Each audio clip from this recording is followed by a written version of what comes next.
Hello readers, this is Mr. Bernard, and I am going to start our reading for the kindergarten team. We are going to be reading this amazing book called The Ugly Duckling, and it just so happens that we happen to be at the pond where you see ducks sometimes. Our story is based on the actual story by Hans Christian Andersen. This one is rewritten by Madge Tovey, and it's illustrated by Cindy Douglas. And oh my goodness, would you know it? We have some special visitors here with us. Oh my goodness gracious. Oh, hi there. Oh, what do you know? We have some ducks with us. Oh my goodness, they're going to join us for our story here. We've got another one down here. I'll bring that one up in a little bit. Hi there, little guy. Are you ready to join our story, The Ugly Duckling? I bet you can relate to it. The Ugly Duckling. Oh, and here is our title page. Let's begin our reading. Mrs. Duck was sitting on her eggs. Such lovely eggs, she quacked. I can hardly wait for them to hatch. Suddenly, she heard a quacking sound. The eggs were hatching!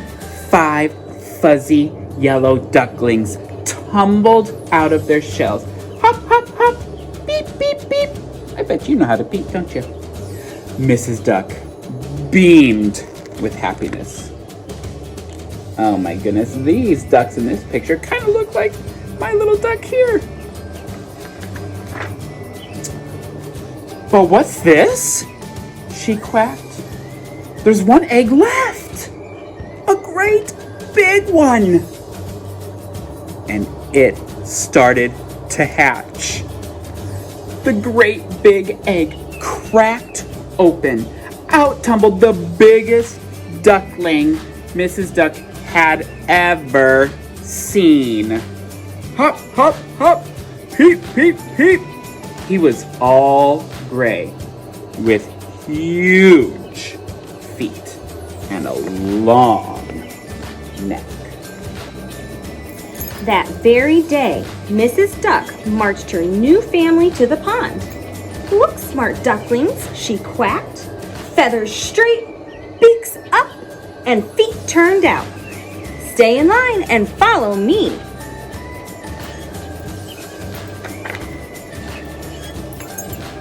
Mrs. Goose, Mrs. Hen, and Mrs. Turkey were already at the pond with their babies.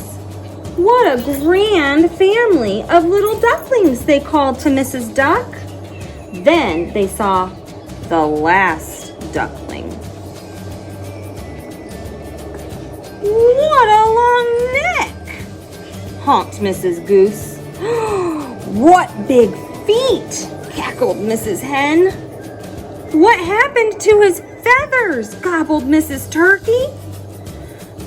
Oh dear, what an ugly duckling, agreed all the family. Just then, the ugly duckling tripped over his own big feet and fell on his beak. Everyone laughed.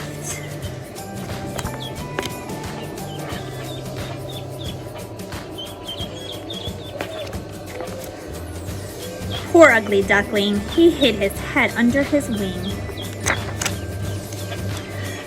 That was just the start of Ugly Duckling's troubles. Nobody in the barnyard liked him. The chicks wouldn't share their corn with him. The baby turkeys tripped him when he ran after a bug. The goslings made him it whenever they played tag. Everyone pointed at his big feet and his long neck.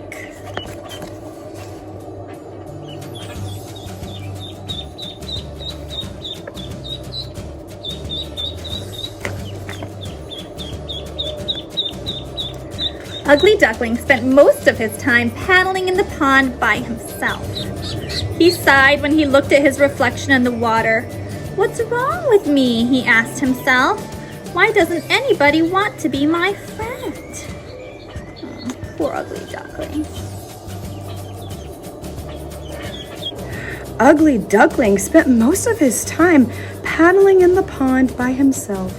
He sighed when he looked at his reflection in the water. What's wrong with me? He asked himself. Why doesn't anybody want to be my friend?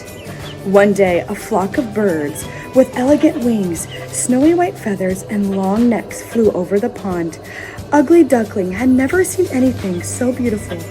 Why couldn't he be like them? The days were getting shorter, the nights were getting colder, but Ugly Duckling was not welcome in the warm barn. He paddled across the pond. He hid in the long grass with his head under his wing. He stayed there through the long, icy winter. At last, warm spring days brightened the pond. All the barnyard fowl came back to swim and play and visit.